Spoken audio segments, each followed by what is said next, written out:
Bem, meus queridos, é um prazer estar aqui.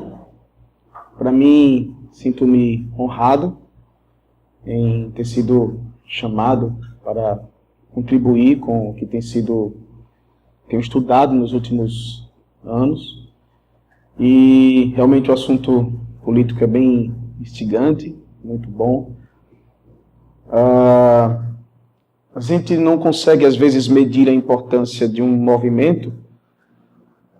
E a gente, às vezes, fica preocupado quando talvez o início dele seja meio modesto, como foi falado, mas quando o Senhor Deus abençoa um trabalho, por simples que seja, Ele vai levar isso adiante da forma como Ele quer. E eu tenho aprendido nos últimos anos de que nós só falamos para aqueles quem Deus quer que ouça realmente o assunto que você tem para falar. Então eu fico muito feliz em estar aqui com vocês. E quero dizer que esse pontapé inicial é importantíssimo, porque nós, durante muitos anos, nós temos visto que muitas áreas da nossa sociedade têm estado nas mãos erradas, vamos dizer assim, nas mãos da mentalidade errada. E entre elas está a política. E acho que esse pontapé inicial que está sendo feito é importante. Isso vai prosperar de acordo com a vontade de Deus. Também quero dizer que é outro prazer para mim estar ao lado de Vinícius. O presbítero Vinícius, já tivemos uma palestra uma vez e graças a Deus também tenho acompanhado um pouco do trabalho dele na luta que cada um desenvolve dentro de Recife para espalhar o conhecimento bíblico reformado em nossa sociedade e fazer as pessoas, se chegarem a Cristo, mas também aprenderem um pouco da visão política e como deve ser pensado o modo de sociedade. Bom, eu vou ler para vocês um trecho das Escrituras, está em Romanos capítulo 13. Eu vou usar esse texto como base. A primeira palestra de hoje que eu vou conversar com vocês aqui, já que é um colóquio, né, uma conversa, é as origens e deveres do governo civil. Certo? Vamos falar um pouquinho sobre as origens e depois sobre os deveres do governo civil. Então, Romanos 13, eu vou ler aqui para vocês. Vamos ler até o versículo 7. Todo homem esteja sujeito às autoridades superiores, porque não há autoridade que não proceda de Deus. E as autoridades que existem foram por ele instituídas, de modo que aquele que se opõe à autoridade resiste à ordenação de Deus. E os que resistem trarão sobre si mesmos condenação. Porque os magistrados não são para temor quando se faz o bem, e sim quando se faz o mal. Queres tu não temer a autoridade? Faze o bem e terás louvor dela, visto que a autoridade é ministro de Deus para o teu bem. Entretanto, se fizeres o mal, teme, porque não é sem motivo que ela traz a espada, pois é ministro de Deus, vingador, para castigar o que pratica o mal. É necessário que lhe estejais sujeitos, não somente por causa do temor da punição, mas também por dever de consciência. Por esse motivo também pagais tributos, porque são ministros de Deus, atendendo constantemente a este serviço. Pagai a todos o que lhes é devido. A quem tributo, tributo. A quem imposto, imposto. E a quem respeito, respeito. E a quem honra, honra. Meus queridos, se você pegar a história das ideias políticas, você vai ver que muito se estudou sobre a origem do governo civil. Onde está essa origem do governo civil? E aí você vai ver aqueles que atribuem a origem do governo civil a poderes mágicos, há aqueles que atribuem ao povo, e existe a visão cristã de que Deus é a origem do governo civil. É uma coisa interessante, porque a nossa sociedade não enxerga as coisas dessa maneira. E quando ouve essa frase, ela sempre interpreta de uma maneira equivocada. Romanos 13 nos mostra que a origem do governo civil está em Deus. É Deus quem institui o governo civil para o nosso bem e para também punir os malfeitores. Bom, é claro que a gente vai destrinchar um pouquinho. E uma coisa importante que nós temos que ter em mente é que esse conceito de que Deus é quem institui o governo civil não vem do Novo Testamento em primeiro lugar. Nós já vemos isso desde a época de Noé. Se você abrir, por exemplo, em Daniel, capítulo 2, versículo 21, vamos acompanhar esse texto, que eu acho também importante a gente ler um do Velho, vamos ler um do Novo Testamento. Capítulo 2 do livro do profeta Daniel, onde nós temos ali um texto que nos mostra também que Deus é a origem do governo civil. Daniel, capítulo 2, versículo 21 diz: é ele quem muda o tempo e as estações, remove reis e estabelece reis. Ele dá sabedoria aos sábios e entendimento aos inteligentes. A gente já viu aqui a expressão estabelece reis. Então, tanto no Velho como no Novo Testamento, a origem do governo está em Deus. É claro que nós vamos ver por que isso é importante para nós. Por que é importante que nós tenhamos essa consciência. Como o primeiro encontro que nós estamos fazendo este ano, é claro que nós temos que começar lançando os fundamentos destes pensamentos. E como eu já conversei com o pastor Lúcio e outros irmãos, a ideia é justamente cada ano outras pessoas vindo e contribuindo com mais e mais conhecimento para termos um aprofundamento ainda maior. Então, lançando logo essa base, a gente já vê que Deus é a autoridade que institui a autoridade civil ou governo civil. Você vai ver, por exemplo, em Gênesis, logo depois que Noé sai da arca, que Deus, ali em Gênesis, Deus diz que aquele que comete assassinato será executado porque cometeu assassinato. Então, o próprio Deus já mostra que ele está instituindo essas leis para frear nossos maus desígnios, nossos maus desejos, nossos pensamentos, frear aquilo que nos impele muitas vezes a fazer o que é errado. Isto, obviamente, segue a questão do pecado. Então, Deus, ele, sabendo que o homem é pecador, sabendo da malignidade que há no homem, Deus institui a autoridade civil, o governo civil, para que ele possa, portanto, frear, estabelecer a justiça, assegurar o bem para a sociedade. Então, agora uma coisa interessante que nós temos que ter em mente, nesse sentido, é que a Bíblia não nos dá espaço para nós estabelecermos quem nós vamos obedecer, ou, vamos dizer assim, a Bíblia não deixa para nós, você só vai obedecer a um governo que seja bom. Você só vai obedecer a um governo que lhe agrade. Você só vai mostrar respeito ou entender que foi Deus que colocou quando o governo for bom. Isso a Bíblia não dá espaço para que você pense dessa maneira.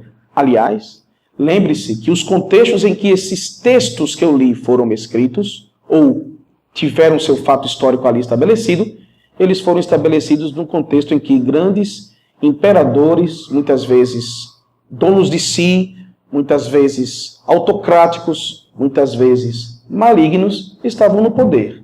Você tiver contato com um pouco da história,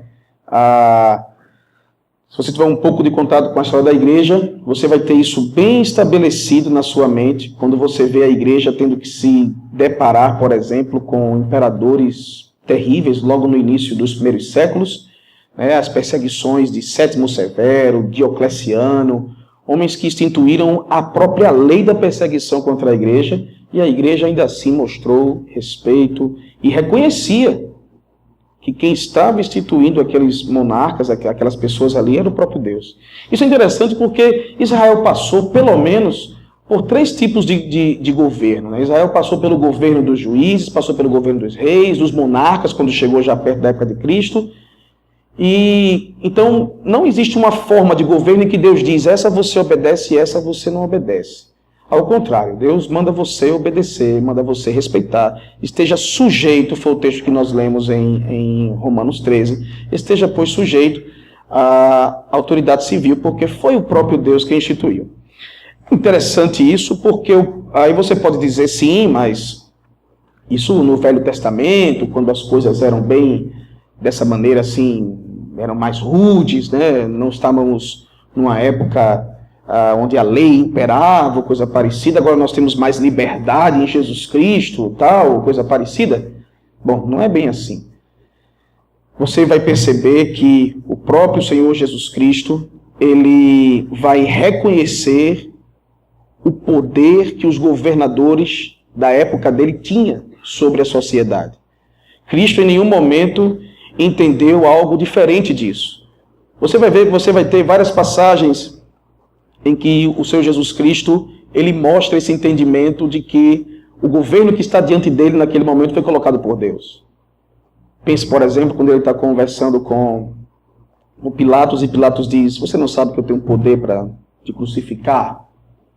E o que é que Jesus diz?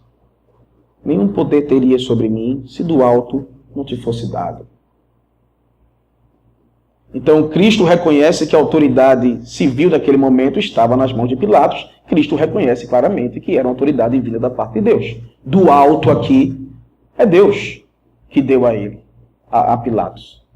Então, a gente pode até dar o próprio Cristo, muitas vezes, ensinou a pagar tributo. Não pague tributo. Que os judeus mais queriam era justamente não se submeter aos romanos. E Cristo diz, não, vai lá, paga o tributo. De quem é essa imagem aqui na moeda? É de César, então dá a César. O que é de César? É para pagar tributo? Pague. Depois, uma outra ocasião, ele pediu para Pedro pescar um peixe, tirar a moeda que tivesse dentro e pagar o tributo para ele, né? Por ele e por Pedro. Né? Então, o próprio Cristo pagou tributo. Eu não estou ensinando ninguém a sair daqui correndo e ir para os rios, por favor, pescar para ver se encontra ali, para pagar os impostos que nós temos.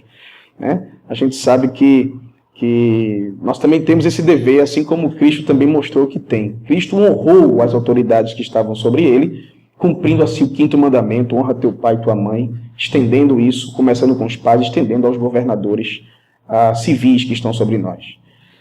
Mas não somente Cristo, os apóstolos também compreenderam essa mensagem e também passaram a ensinar. Nós temos ainda uma passagem do apóstolo Paulo. O apóstolo Paulo também ensinou isso. O apóstolo Pedro também ensinou isso.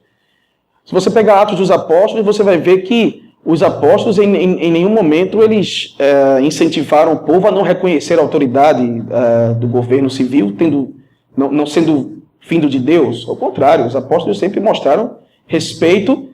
Vamos falar sobre limites do governo, claro, mas a princípio eu quero mostrar que houve uma obediência. Isso é interessante porque muitas vezes a mensagem de Romanos 13 tem sido muitas vezes mal interpretada.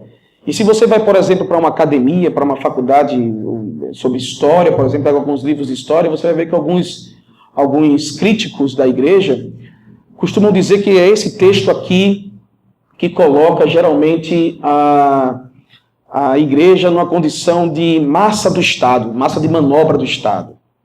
Muitas pessoas pegam esse texto e dizem, está vendo aí?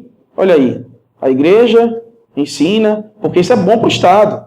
Muita gente pensa, isso é bom para o Estado. Então, algumas pessoas fazem uma ligação não muito correta sobre esse texto, e interpretações também equivocadas sobre esse texto, querendo dizer que o apóstolo Paulo escreveu isso porque faria bem, porque o Estado já estava unido com a igreja naquele momento, então uma mão lavando a outra. Né? Algumas pessoas fazem esse tipo de crítica. Não sei se você, nas suas escolas, quando vocês eram mais jovens, já tinham ouvido alguma coisa sobre isso, de que o Estado se une à igreja porque a igreja serve de massa de manobra para fundamentar o Estado. Eu ouvi muito isso quando era adolescente, né? E também ouvi isso na faculdade, ouço isso até hoje de muitos colegas meus que repetem isso facilmente.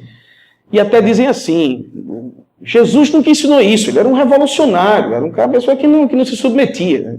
Completamente mentira, se você for olhar estritamente falando os textos que eu acabei de falar, de citar, você vai ver que Cristo e Paulo combinam muito bem. É para pagar tributo? Pague tributo. É para prestar honra? Preste honra.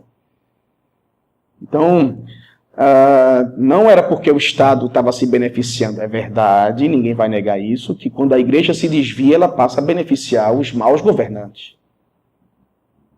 Mas o texto aqui, a gente vai ver que, ao contrário do que se pensa, esse texto, ele é uma força muito grande contra, por sinal, o Estado. Ou colocando o Estado no lugar dele, que ele deve estar. Então, não há nenhuma diferença. O Velho Testamento ensinou que deve ser assim, Cristo ensinou que deve ser assim, os apóstolos ensinaram que deve ser assim. Então, não há nenhuma forma de desunião entre o ensino de Cristo e o ensino apostólico. Ao contrário, aqui você vê uma linha de continuidade, uma coisa que reverencia em si o ensino de Jesus Cristo. Agora, nós, acompanhando o texto que nós estamos vendo, nós vemos que Deus chama as autoridades, ele diz, todo homem esteja sujeito às autoridades superiores, porque não há autoridade que não proceda de Deus, as autoridades que existem foram por ele instituídas. E depois ele vai dizer que são ministros, são servos de Deus, dizendo que justamente as autoridades servem a Deus. Isso é interessante, porque o nosso texto diz, é ministro de Deus para o teu bem, versículo 4. Ministro de Deus para o teu bem. Ministro aqui, servo de Deus para o teu bem. E aqui a gente já começa a ver que esse texto não é como muita gente pensa, usado para legitimar governos, usado para legitimar autoridades autocráticas e totalitárias, de forma alguma. Porque a palavra servo aqui coloca o governo no lugar dele. Olha, você é o governo, Deus te deu a autoridade, mas eu vou dizer uma coisa para você. Você é servo dele. Eu acho que se nossos governantes ouvissem mais isso, acho que isso seria mais pesado na mente deles. É verdade que esse texto, esse pensamento de que Deus colocou você no poder público, no poder civil, isso parece privilégio e status. Isso parece que dá a você uma áurea de, eu sou um ministro de Deus aqui, eu sou autoridade civil, mas na verdade isso traz consigo uma grande responsabilidade. A expressão servo de Deus aqui mostra justamente que você está aqui para reconhecer, primeiro, reconhecer a autoridade suprema de Deus sobre todas as coisas. Está vendo que ser uma autoridade civil é pesado? Não é algo tão leve? Então, isso é interessante porque o governo nunca deve se achar autônomo, ou seja, que faz suas próprias leis de acordo com seus próprios pensamentos, sem nenhum direcionamento. Ao contrário, ele tem sim a quem prestar contas. Ele presta contas a Deus. Então, diferente do que muita gente pensa, que esse texto pode gerar justamente um abuso do poder sobre as pessoas, ao contrário, deve causar temor e tremor. Porque você vai prestar contas do ofício que Deus deu a você. Que mensagem forte o texto de Romanos traz para os governantes daquela época. Eu posso arriscar dizer para você que foi exatamente, se você pegar uma boa parte dos Césares da época de Paulo, vamos pegar a época de Paulo aqui, que é uma época instigante quando você pensa sobre isso. Se você pegar uma boa parte dos Césares que violaram este princípio, e ao contrário de reconhecer a graça de Deus e reconhecer a Deus Todo-Poderoso, eles se colocaram como divindades. Vocês sabem que Domiciano foi um dos primeiros a se autotitular divino, se autoproclamar divino. Então, esses homens, ao invés de glorificarem a Deus, procuraram glória para si mesmos. Vocês já perceberam como esses homens morreram? Muitos morreram de maneira humilhante. Muitos foram arrancados do seu trono. Muitos foram assassinados por parentes deles mesmos, por pessoas que tinham inveja do poder que eles estavam colocando sobre si. E eu posso dizer para você claramente, não sou eu. Se você pegar os documentos da igreja dos primeiros séculos, a igreja via isso como a mão de Deus sobre esses governantes. Se você pegar cartas dos pais da igreja, você vai ver alguns deles citando justamente isso. Deus está sobre você. Isso é o julgamento de Deus. Qualquer livro de história da igreja com redação fiel, que realmente procure estudar a história mesmo, ele vai mostrar para você isso, de que os cristãos daqueles primeiros séculos viam como julgamento de Deus. E não somente eles não. A história de Diocleciano é uma história bem interessante. Juliano também, o Juliano apóstata, como assim é chamado.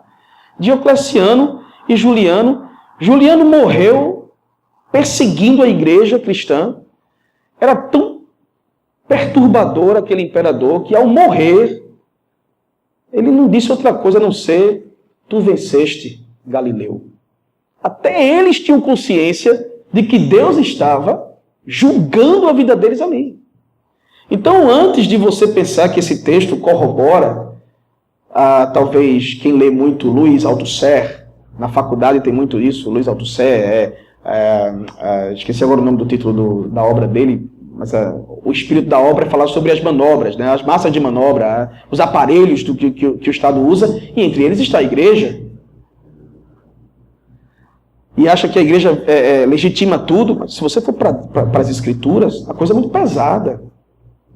A coisa é muito pesada, muito forte.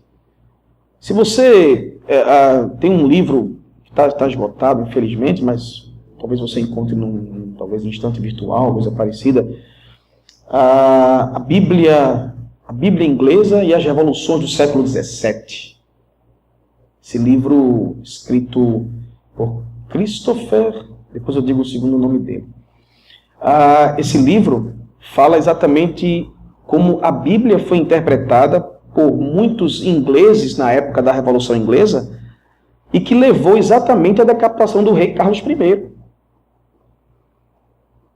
Olha aí, o século XVII. Carlos I, um homem violento, quebrou todos os princípios de acordo entre a monarquia e o povo, que vinha desde o século XIII, e foram os protestantes que se levantaram contra ele, dizendo: você está pecando, rapaz, você está errado. Ele, todo absolutista, na época do absolutismo, né, os reis absolutistas, monarcas ingleses e franceses foi que mais transitaram por essa filosofia política, e ele disse: você está... Tanto que ele foi decapitado em praça pública. Foi o primeiro rei da história do mundo a ser executado em praça pública. Todos os outros morriam de forma, assim, escondida, morriam de forma clandestina, morriam envenenados, ninguém sabia, quando veio estava lá morto e tal. Mas ele foi o primeiro a morrer assim. Então, antes de você encarar o poder público, se isso fosse falado mais dentro do Congresso Nacional, hein? Se vozes, por isso que Oliver Cromwell gostava de levar John Owen para falar para o parlamento inglês. Quem lê as obras de John Owen sabe que John Owen não alivia, não. Já pensou um pastor reformado falando isto para aquelas almas que estão ali no Senado, no Congresso Nacional? Não estou dizendo que amanhã são de joelhos dando aleluia, não. Mas eles iriam pensar sim. Iriam pensar muito. Você tem e você vai prestar contas a Deus. E ponto final. E depois eu vou falar outra coisa também. Mas o governo, em segundo lugar, o governo deve ter consciência de que ele dará conta a Deus da maneira como ele procurou honrá-lo. Então, em geral, o dever do governo, a gente já viu que a origem é Deus, mas o dever do governo civil é ser servo de Deus para o vosso bem. Este é o dever dele, para o vosso bem. Eu acho interessante que nós pensemos também aqui em algumas coisas. Por que é importante nós termos essa mentalidade da origem do governo civil?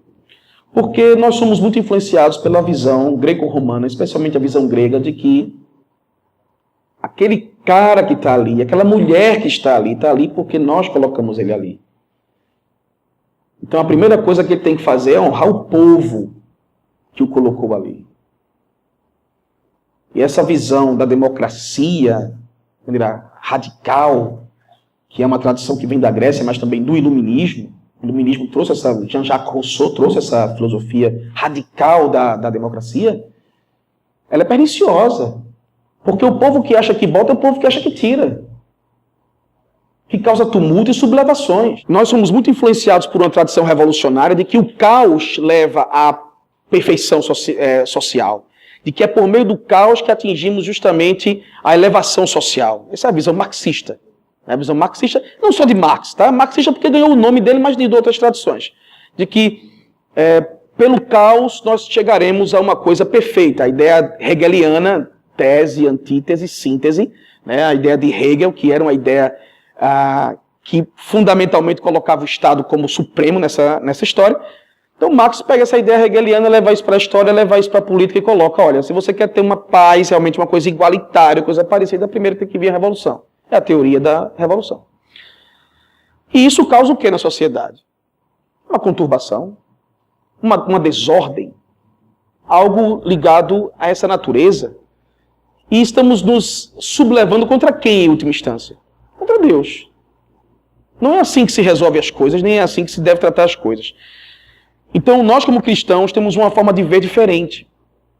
Eu tenho certeza, quem aqui está cursando uma universidade? Quem aqui está? Levanta a mão, por favor. Eu estou também fazendo direito.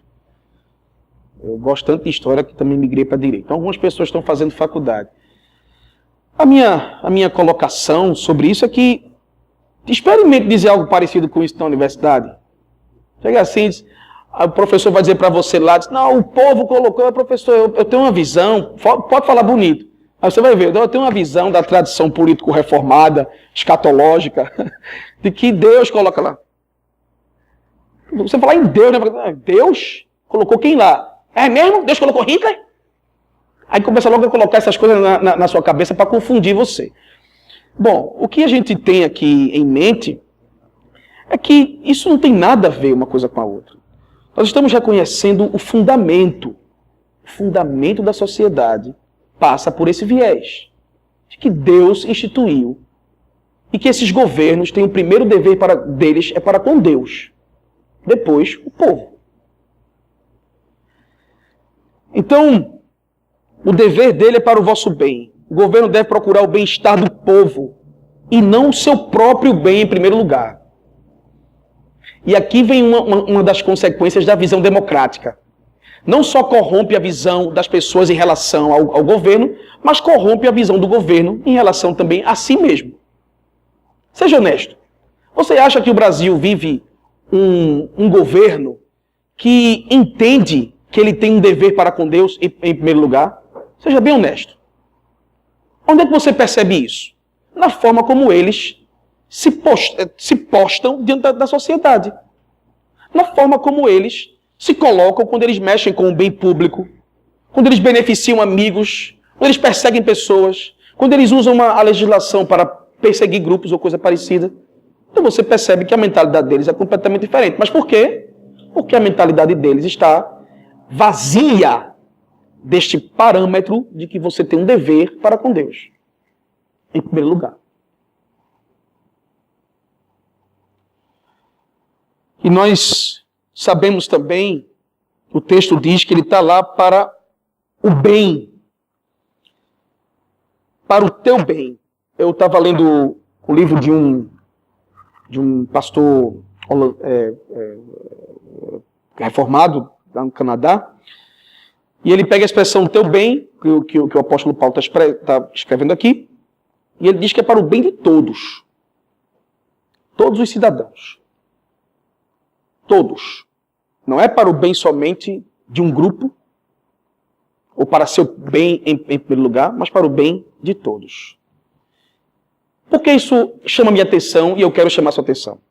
Porque nos últimos 20 anos, quando o nosso governo superou o primeiro período do impeachment, né, do então presidente Fernando Collor de Mello, quando o governo superou aquilo e entrou num período mais estável, o que nós vimos foi justamente um grupo político que sobe para fazer lobby no Senado e no Congresso, sobe para fazer lobby para defender grupos.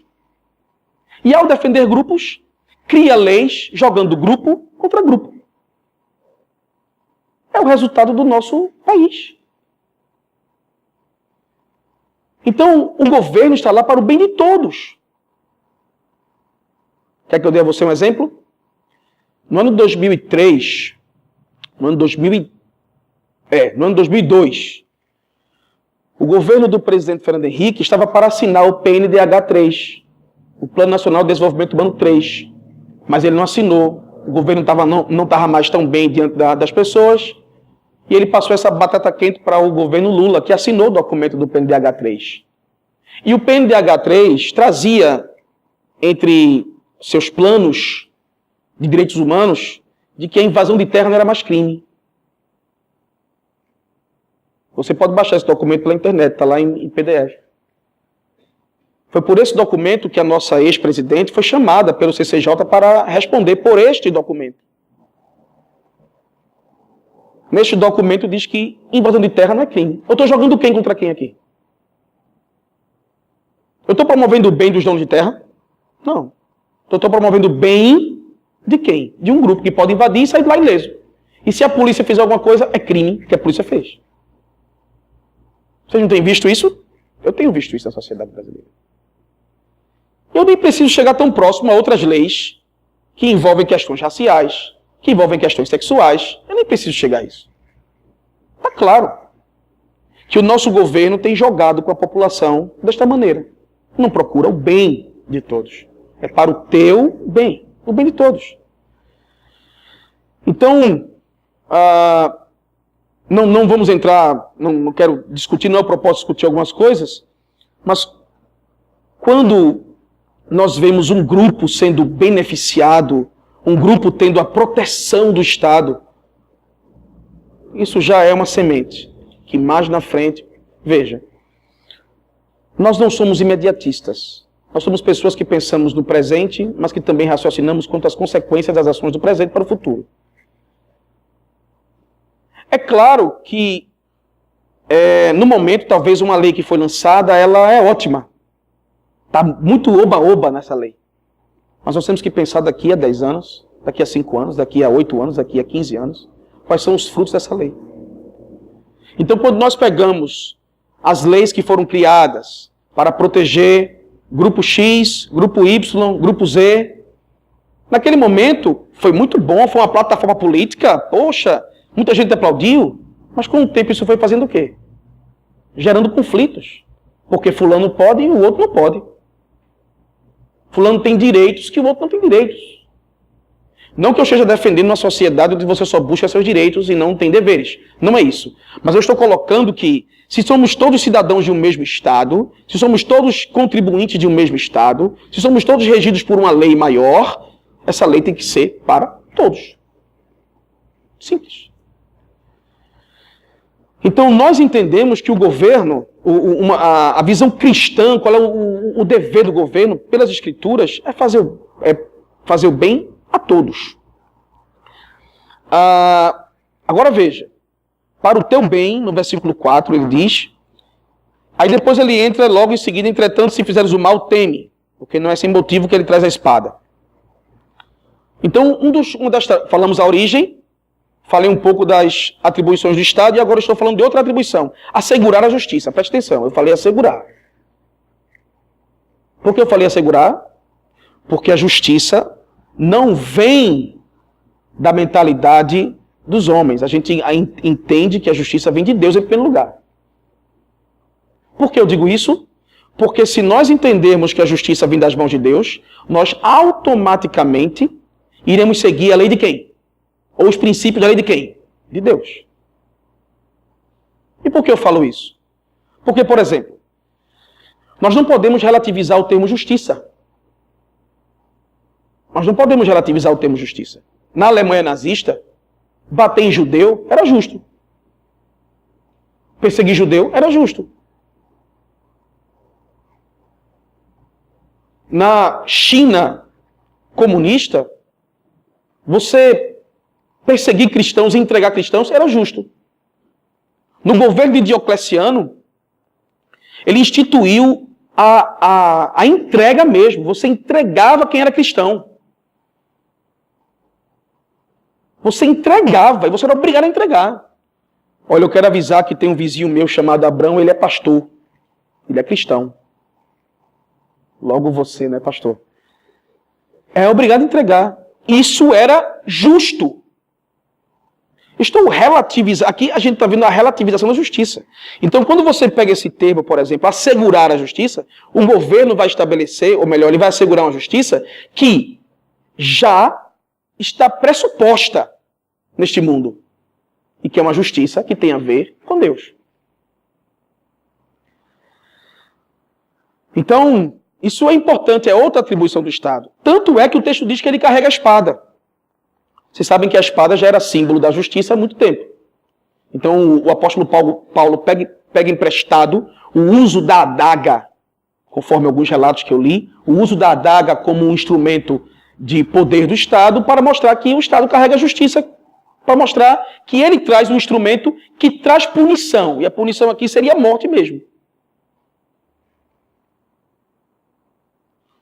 E vou dizer para você logo de cara, não tenha medo de defender que o Estado tem o poder da morte.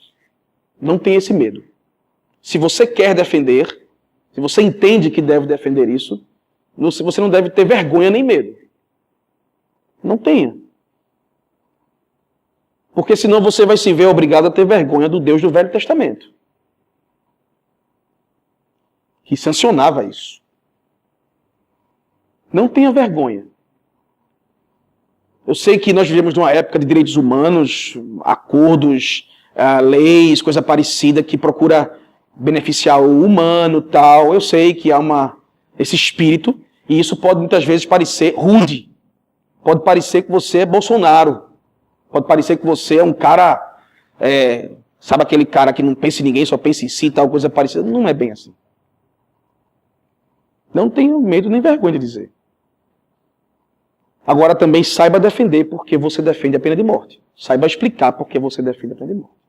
Você não pode vir com uma frase seca, porque para mim bandido bom é bandido morto. Vamos tomar cuidado com aquilo também que a gente fala, porque pode parecer uma ideia muito tosca, muito sem peso no que se está dizendo. Então, o Estado traz a espada. O próprio apóstolo Paulo, que está dizendo que o Estado traz a espada, foi morto por essa mesma espada. Para você ver que não está nenhum tipo de conluio aqui entre Paulo e o Estado. Então não tem problema isso. Agora, algumas pessoas acham, e aqui eu posso só levantar o tema e depois a gente pode debater em outro momento, em outra ocasião, que quando se diz que o Estado carrega a espada, mostra-se que então só quem pode carregar armas na sociedade é o Estado. Eu penso diferente. Eu acredito que o cidadão pode sim ter uma arma. A história mostra isso. Alguns autores pensam que somente o Estado é quem deve...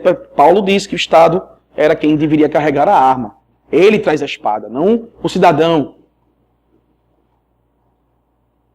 Mas quando você vai pegar outros textos bíblicos, onde o próprio Pedro trazia a espada consigo há muito tempo, já junto com Jesus, você vai pegar textos do Velho Testamento, onde a pessoa poderia proteger seu próprio bem no Velho Testamento. Você vai ver então que o uso de armas, o uso da autodefesa ou coisa parecida é algo legítimo. Não estou querendo dizer que seria um pecado se o Estado entende que não, coisa parecida, não vou discutir isso. Não é o propósito aqui. Mas eu quero apenas dizer que não se deve pensar dessa maneira somente, de que só o Estado deve carregar. Não, o cidadão pode. Por que o Estado pode proteger seu território e eu não posso proteger a minha casa, por exemplo? Por que o Estado pode armar as forças armadas para proteger o território de invasões ou coisa parecida e eu não posso proteger, por exemplo, a minha própria casa? São perguntas legítimas. Por que uma autoridade judicial ou uma autoridade política pode carregar pessoas que portam armas junto a elas tendo algo muito pessoal, muito próprio, próximo, e eu não posso ter isso. Qual a grande diferença que há entre uma coisa e outra neste aspecto? Acredito que há um espaço para nós debatermos sobre isso, mas a minha posição é que o cidadão pode se importar uma arma, e depois a gente pode falar um pouco mais sobre isso. Mas o texto não quer apontar para que só o Estado quer fazer isso. Isso seria uma interpretação forçosa e equivocada. Bom, a gente pode então pensar o seguinte: por que é importante então que nós imaginemos a origem do governo e quais os deveres do governo? Vamos lá. Como você vê o governo? Apenas com os olhos da democracia? Então você vai ter que ser obrigado a colocar Deus fora da política. Se você entende que é a democracia quem bota o político no governo, que monta o governo civil, se é só a democracia e não ela como instrumento das mãos de Deus, então automaticamente você vai estar dizendo que Deus não tem nada a ver com o governo. Então você vai ter um grande problema. Porque, como disse Abraham Kuyper, que espaço da sociedade e da vida Deus diz que não é dele? Qual o espaço da sociedade? É importante lembrar que nós nos relacionamos com o governo civil de maneira diferente. Faz alguma diferença saber a origem do governo civil? Claro. Vamos honrar de maneira correta, proteger, servir e respeitar, tendo na consciência que nós também fazemos isso para a glória de Deus. Até o tratamento que damos ao governo mostramos a nossa fé em Jesus Cristo. Quando o apóstolo Paulo escreve esse capítulo 13, ele já tem escrito um monte de capítulos sobre teologia. E ele diz, agora mostra a teologia na prática. E onde é que está a prática teológica? Como é que você trata seu governo? Como é que você vê o governo? Se você entender, portanto, que a democracia é quem estabelece o governo, então você vai dizer que fé e política não se misturam. Você está errado. Fé e política se misturam sim. Se Deus institui o governo civil, fé e política se misturam. Eu falei fé e política, não confunda Estado e igreja. Não confunda essas duas coisas. Estado e igreja são instituições diferenciadas, que têm aspectos diferenciados. É como, por exemplo, homem e mulher. Quando casam, são uma só carne, mas tem aspectos diferenciados entre eles. Estado e igreja fazem parte da sociedade, mas cada um tem ofício que tem aspectos peculiares daquele ofício ao qual Deus não permite que haja intromissão. Deus não permite que um pastor se intrometa no trabalho do governo. Se intrometer, não estou falando aconselhar, não estou falando dizer qual é a verdade, como fez Herodes ou coisa parecida, desculpe, como fez João Batista com Herodes. Eu estou falando que não vai se intrometer, nem vice-versa. E vou dizer a você, se você estuda a história da igreja, especialmente a partir do ano 313, quando Constantino faz o Edito de Milão, você vai ver que do ano 313 até a Reforma Protestante, você vai ver uma mazela dentro da igreja incrível. Porque começou o quê? A unir Estado e igreja. Não confunda. Unir Estado e igreja não é correto. O correto é, sim, fé e política estão juntos. Até mesmo porque eu sou professor de ensino médio, quando alguns alunos meus, por exemplo, me interpelam e dizem o seguinte: professor, eu acho que todas as pessoas... professor, me desculpa, eu sei que o senhor é cristão, tal, mas eu acho que não deveria ter aspecto religioso nenhum dentro da política brasileira, dentro do Senado, dentro do Congresso, ou coisa parecida. Eu perguntei, não, então vai ter o quê? Não, deve ser algo... Aí a pessoa trava. Sabe por quê? Porque para onde ele apontar, ele vai errar. Quer apostar comigo? Se ele disser, deve ser uma coisa livre. Olha, a palavra livre já vai dizer. Livre de quê? Vá perguntando mais. Pergunte, se você for professor, se você conhecer jovens, pergunte, quando ele chegar a esse ponto. Não, deve ser uma coisa assim. Não deve ter uma mentalidade... Peraí, não vai ter como. Aquelas pessoas que vão ali vão pensar ou não? E vão pensar a partir de que ponto? Aí entra Doivert, né? Nosso amigo Vinícius, Pedro Vinícius, pode falar muito melhor sobre isso. Aí entra Doivert. O homem parte do pressuposto neutro, é do pressuposto que não existe dentro dele, ou coisa parecida? Não. Ele vai partir daquilo que ele acredita. Eu perguntei à minha colega, à minha aluna do ensino médio. É interessante conversar com o aluno de terceiro ano, porque Ele estuda 6 meses no terceiro ano, aí ele tem um professor de redação que chama ele para falar sobre ideologia de gênero, ele tem um professor de geografia que vai falar sobre PIBs ou coisa parecida, ele acha que já está no 9º período da faculdade de Direito. É sério. Veja essa questão do impeachment mesmo. Veja quantas pessoas que não têm nenhuma formação de direito falam sobre a lei. A lei diz... Você achou direito? Não. Mas ele sabe. Ele sabe mais do que meu professor constitucional que não falou nada sobre o assunto. Digo, poxa, interessante isso. Mas essa prerrogativa a gente consegue já no ensino médio. O cara já, porque ele fez 4 contas de física, ele já acha que ele é Einstein. É sério mesmo. Pode saber, se você um dia for estudar ensino médio, você vai ver isso. Ele leu 2 livros, pronto. Ele sabe a história de ponta a ponta e você não sabe nada. Você precisa aprender com ele. Mas aí eu gosto, porque eu faço essas perguntas e digo, bom, uma pessoa que vai entrar lá, ele deve acreditar que o melhor é não ter empresa privada. Aí ela disse, Eu digo, então a pessoa que vai entrar lá, ele deve acreditar que todos os homens devem ganhar o mesmo salário, ou o Estado deve ter tudo. Sim. Eu digo, pronto, veja, você acabou de falar de 2 crenças. Como é que você vai espantar as crenças de dentro do governo? Meu amigo, minha amiga, não adianta. Um cristão, ele não tem como pensar diferente disso, não. Um cristão na política, vou dizer a você uma coisa muito séria. Você lembra que eu falei logo no início que o poder, se nós falássemos mais sobre essas verdades, especialmente a verdade que aquele vereador, aquele prefeito, aquele governador, aquele deputado, aquele senador, aquele presidente tem um dever para com Deus. Se a gente falasse mais sobre isso, eu não disse a você que muitos temeriam até mesmo ser políticos? Eu vou dizer uma coisa a você. Então por que tem tanto político sujo visitando igrejas por aí? Por quê? Porque tem político que é amigo de pastores, dito deputados ou coisa. Por quê? É simples. Porque esse cara está lá com uma mentalidade que é diferente dessa aqui. Quando você vê uma onda de lama, meu amigo, batendo as portas da igreja, pode saber que a igreja está negando esse princípio. Ela está ensinando para seus membros que fé e política não se misturam. Ela está ensinando que a pessoa deve deixar de lado sua fé quando entrar na política. Está ensinando que a pessoa, quando entra lá, ele não deve automaticamente falar sobre esses princípios. Veja, eu não falei que o crente entra lá para defender os evangélicos. Está tramitando no Congresso Nacional uma lei para tirar todos os impostos das igrejas. Para mim isso é lobby. Para mim isso é lobby. Teve um pastor que procurou um pastor nosso lá em Recife, dizendo, olha, vote aí que eu vou lá representar a nossa classe, o nosso grupo, representar os nossos interesses. Uma linguagem muito carregada de lobby. Nossos interesses. Como assim nossos interesses? O quê?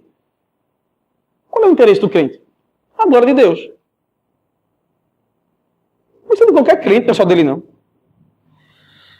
Então, não pensemos de diferente não. Se você pensava ou pensa ainda, ou defende, me desculpe, você está errado. Política e a fé não se misturam. Não se misturam sim. Quando Aristóteles disse que você é um ser político, zoon politikon, quando ele disse que você é um ser político, ele está dizendo para você justamente que você não tem como se dissociar da política não, porque você é um ser político. Com a sua fé e tudo, você é um ser político. Então, seja consequente.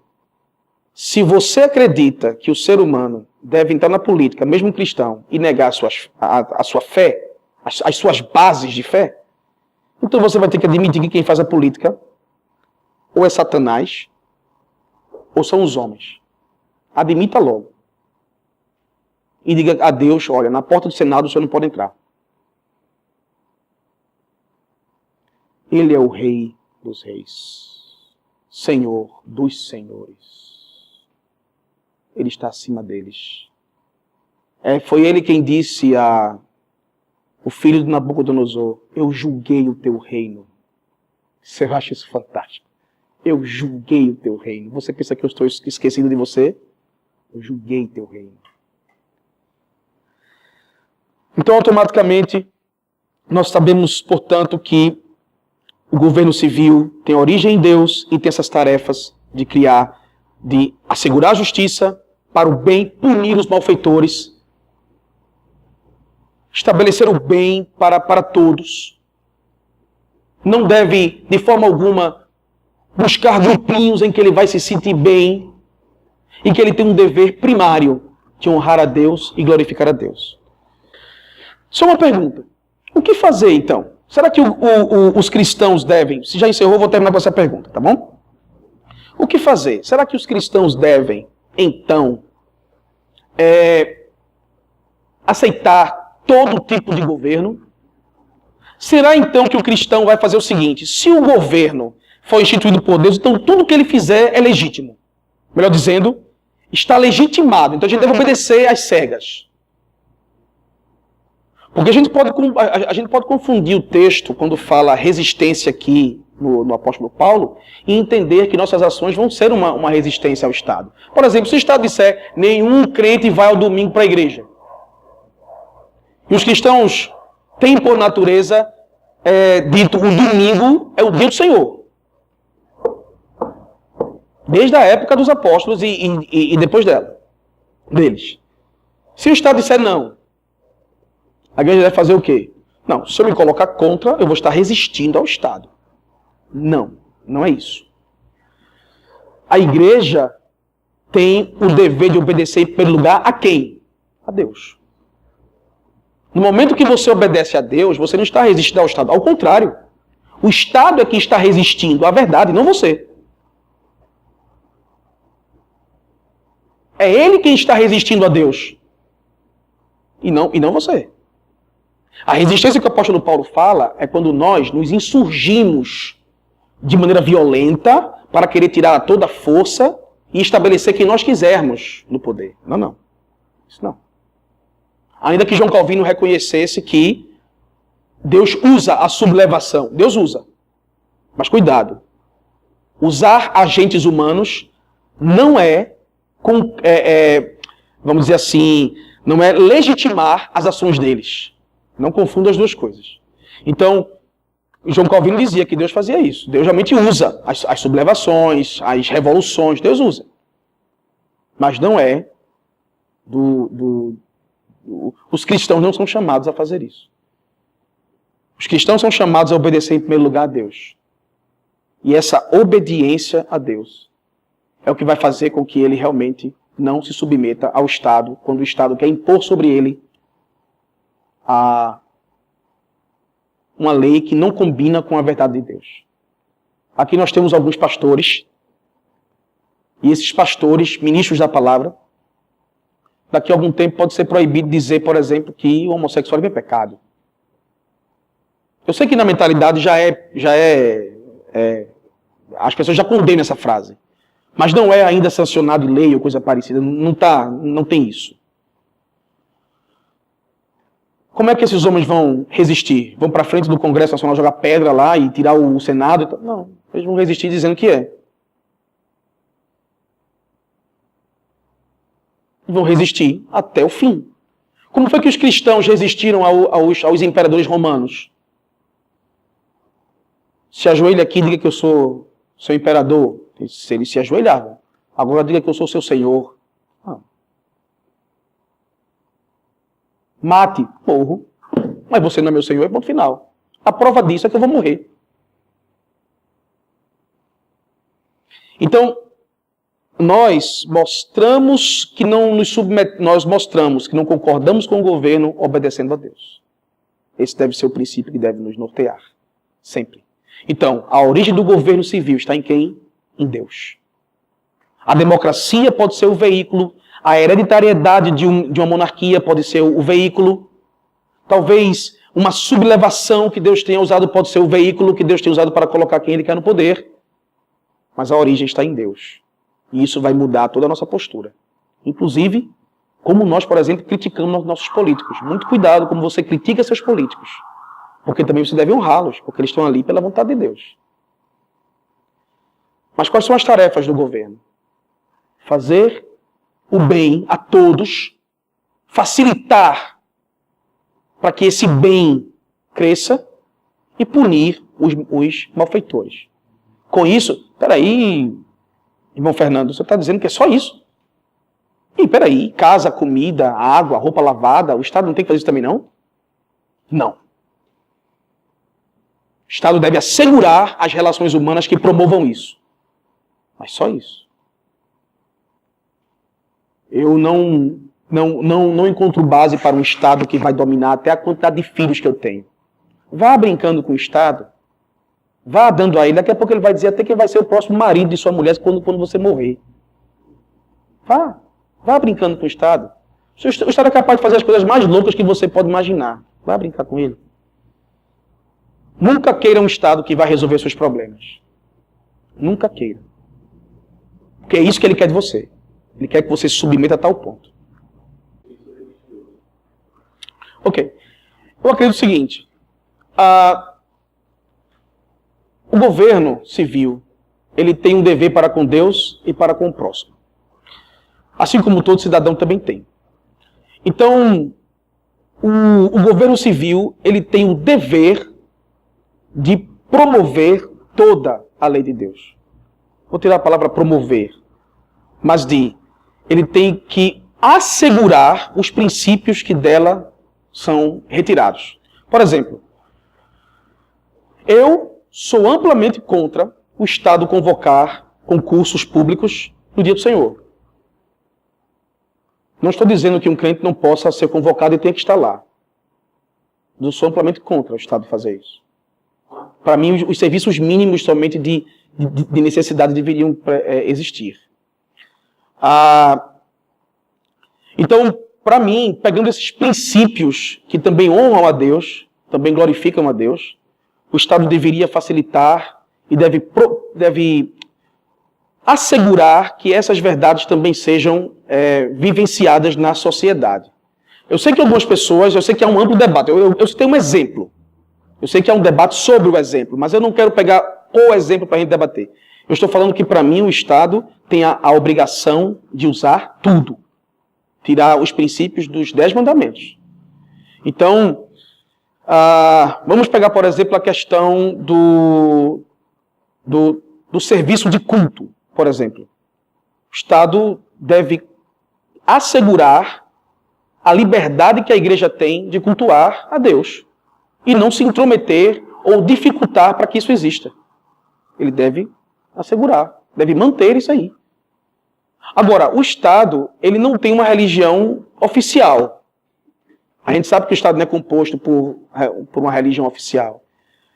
Então, existem aspectos da fé cristã que o Estado não tem como forçar. Por exemplo, o Estado não vai cair na besteira de fazer, por exemplo, o que em outros países foi feito em algum momento da história, forçar as pessoas a irem para a igreja. Como era feito, por exemplo, com os judeus na Alemanha. No século XIX, na época do antissemitismo na Europa, especialmente na Alemanha e também na Itália, os judeus todo domingo tinham que estar nas missas. O que ele tem que fazer é assegurar que os cristãos tenham a sua liberdade.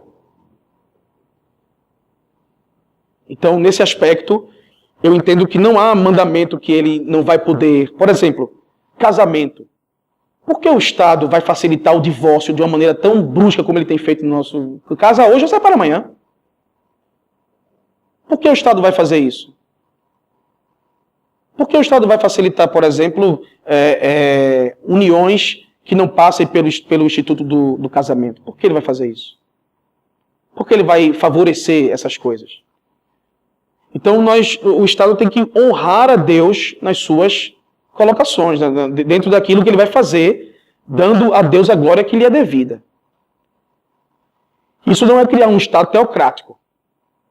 Isso não é criar um Estado teocrático. Um Estado que honra a Deus não é um Estado teocrático. O Estado teocrático ele vai definir as leis a partir, vai criar leis onde todo mundo é obrigado a obedecer aquelas leis, ponto final. O que eu estou falando é que o Estado tem o dever de facilitar que essas leis sejam vividas, vivenciadas e apreciadas na sociedade. Não sei se por motivo religioso ou não, por fundamento religioso ou não, a Austrália não abriu para o casamento homossexual. Aliás, somente 20 e poucos países têm isso. Uma gama de países não abrem. E ponto final. Uns por fundamento religioso, outros por fundamentos tal. Mas ele não abre. Então não é uma coisa utópica o que a gente está pensando. Né? Então há uma diferença sobre o que é que você realmente entende sobre a sociedade. E a gente sabe que por trás de muita coisa que tem ali é simplesmente politicagem, para querer ganhar um grupo. Só isso. Então eu acredito que o Estado deve honrar a Deus integralmente. Assim como eu devo honrar a Deus integralmente, assim como você deve honrar a Deus integralmente. Agora, claro, nós vamos chegar em questões muito... Eu não estou querendo dizer que o Estado vai ser perfeito nisso. Mesmo que tivéssemos um Estado reformado, mesmo que tivéssemos como em Genebra uma república reformada, a gente não vai conseguir ter algo perfeito, isso é óbvio. Mas os princípios podem sim ser derivados. Há a possibilidade de nós construirmos uma sociedade com esses princípios. A Europa foi montada em cima disso. A Europa medieval foi montada em cima disso. Né? Então, é possível. Nós temos que honrar a Deus de todas as maneiras. Ok, muito boa essa colocação. Primeiro, nós estamos pegando uma época de reforma.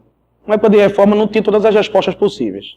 Tanto isso é verdade que depois, com o tempo, alguns governos foram melhorando isso e foram entendendo. Por exemplo, você pega o artigo 36 da nossa Confissão de Fé belga, você vai ver que lá dizia que realmente era para só a igreja reformada. Mas depois foi visto que não é assim. Então, a igreja, a visão política, ela passa por momentos históricos. Você está diante de uma situação onde a efervescência religiosa era muito grande. E você passa por uma situação onde a própria prática religiosa não era somente uma questão de liberdade religiosa. Você também tinha ali práticas religiosas que buscavam, sim, ferir alguns princípios reformados.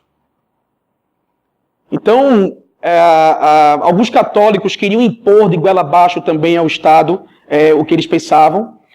Então, não é bem assim. Por outro lado, a gente vai encontrar Baruch Spinoza, um judeu, que escreveu um livro filosófico bombástico na época, dizendo a visão dele, e circulou livremente pela sociedade europeia, especialmente reformada.